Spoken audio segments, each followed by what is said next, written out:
Amigos, ya he vuelto de mis vacaciones y vengo con más ganas de contar historias que nunca.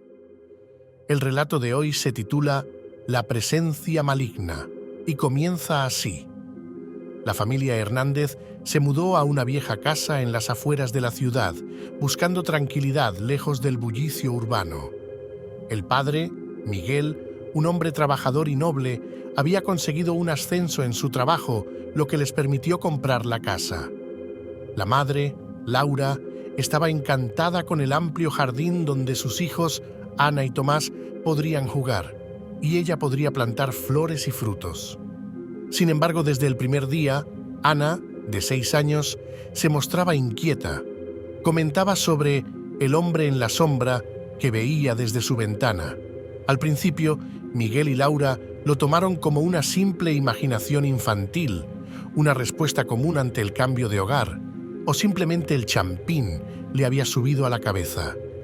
Pero a medida que pasaban los días, las cosas comenzaron a tornarse inquietantes.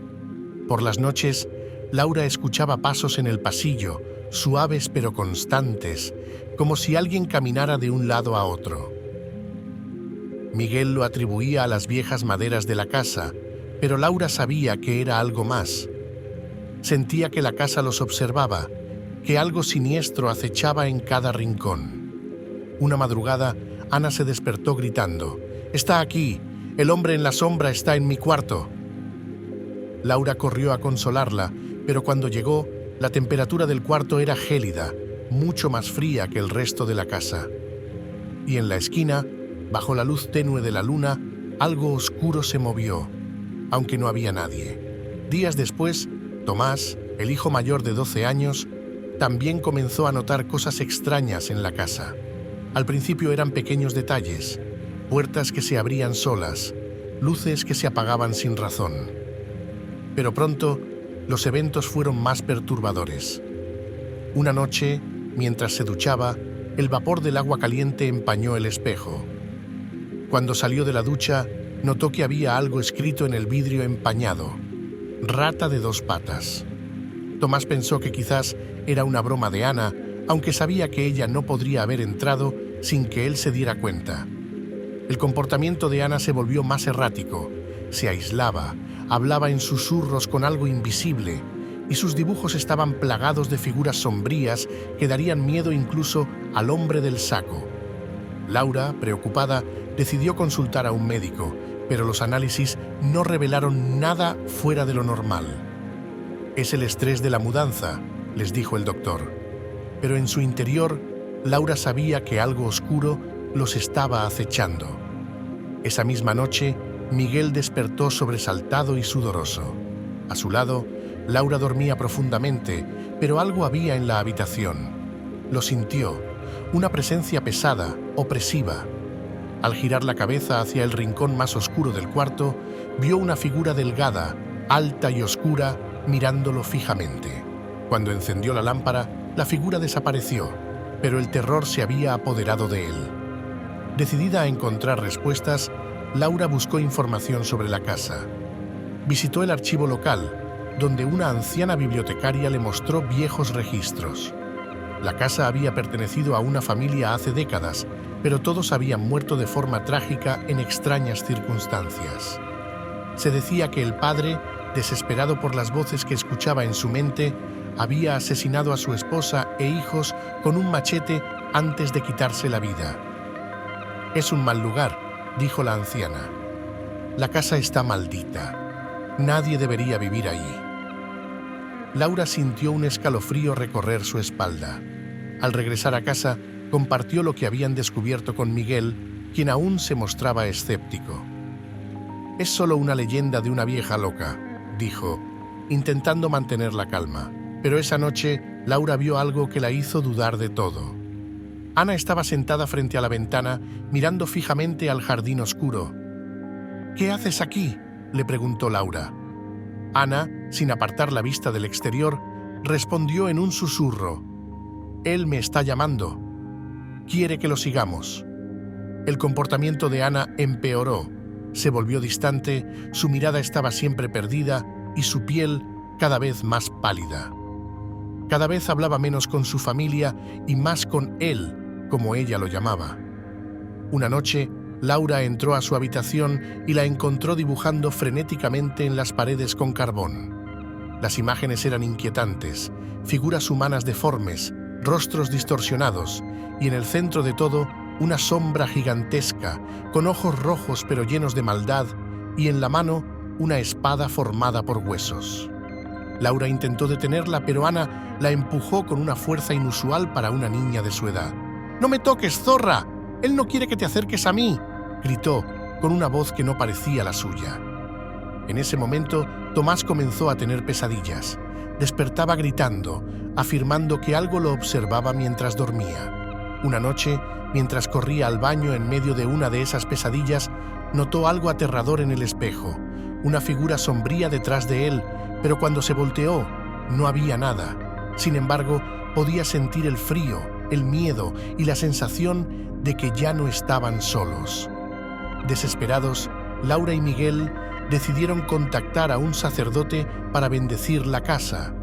El padre Gabriel Le Petit Porc, un hombre de creencias férreas, aceptó la tarea. Al entrar, notó de inmediato la presencia oscura que envolvía la casa.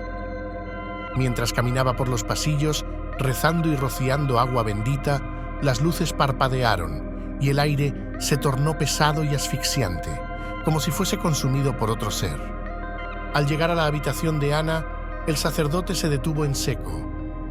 «Esta no es una simple maldición», dijo con voz temblorosa. «Aquí hay algo mucho más antiguo y maligno». Mientras realizaba el exorcismo, Ana comenzó a gritar, retorciéndose en su cama, mientras una sombra oscura crecía en la habitación. Laura, aterrorizada, vio cómo la figura oscura del espectro se manifestaba por completo. Era alto, con una forma humana, pero distorsionada, y sus ojos rojos brillaban con odio. «Ya es demasiado tarde, hijos de mil putas», susurró Ana, su voz entrecortada. «Él ya está aquí y lo vais a pagar». El espectro se hizo más fuerte cada noche. La tensión en la casa era insoportable. Laura apenas dormía, vigilando a sus hijos, mientras Miguel se sumía en un estado de desesperación. El padre Gabriel regresó, convencido de que solo un sacrificio podría detener la maldición.